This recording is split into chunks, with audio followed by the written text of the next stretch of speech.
Alright, let's talk about the United Kingdom. You know, that collection of islands just off the coast of mainland Europe. Often a bit drizzly, famous for its tea, and for queuing politely even when things are, frankly, a shambles. It's a place with a history so long, it makes most other countries look like they just got started yesterday.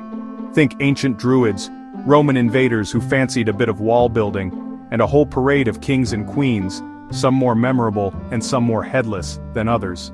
It's a place that, despite its relatively modest size, managed to punch well above its weight on the world stage for a rather significant period.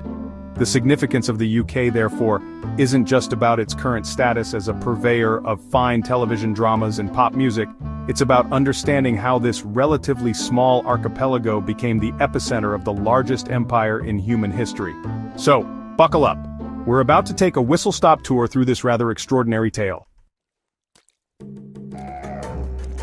The journey to empire wasn't exactly a meticulously planned holiday, it was more like Britain kept finding interesting souvenirs and then realized it needed a bigger suitcase.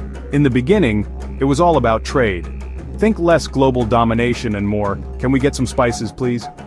The early English explorers and merchants were venturing out, looking for new markets and valuable goods. The establishment of colonies, particularly in North America and the Caribbean, started as commercial ventures. Companies like the Virginia Company were granted charters to set up shop, hoping to find gold or grow profitable crops like tobacco and sugar. Key events began to accelerate this expansion. The defeat of the Spanish Armada in 1588 was a big one, signaling a shift in naval power and giving English ships a bit more swagger on the high seas. And so, bit by bit, often through a combination of trade, conflict, and a dash of, well, we're here now, might as well plant a flag, the foundations of the British Empire were laid. By the 19th century, particularly during the long reign of Queen Victoria, the British Empire had truly hit its stride. This was the era of the empire on which the sun never sets, a phrase that wasn't just a catchy slogan, it was geographically accurate. From Canada to Australia, India to vast swaths of Africa, British influence and often direct rule stretched across the globe. The sheer scale was mind-boggling. At its peak, the empire covered about a quarter of the world's land area and governed nearly a quarter of its population. It was managed by a surprisingly small number of administrators, soldiers and officials, the famous thin red line, often relying on local collaborators and systems of indirect rule.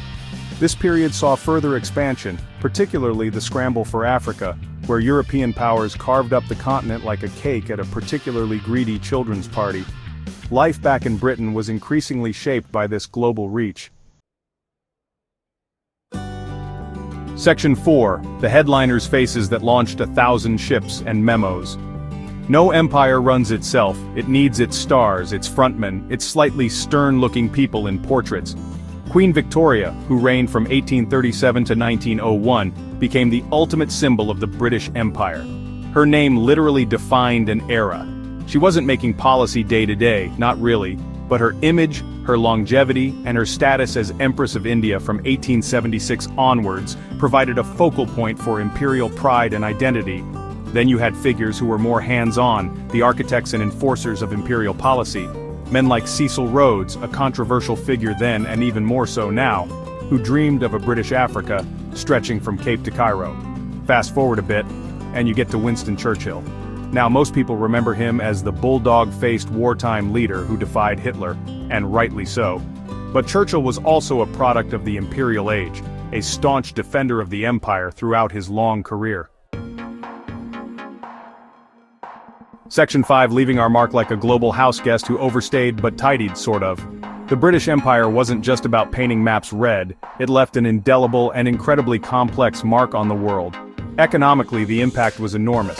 Britain became the workshop of the world, its industries fueled by raw materials extracted from the colonies, cotton from India and Egypt, rubber from Malaya, minerals from Africa. In return, the colonies became captive markets for British manufactured goods. This created a global economic system with Britain at its very profitable center. Politically, the empire spread certain forms of governance.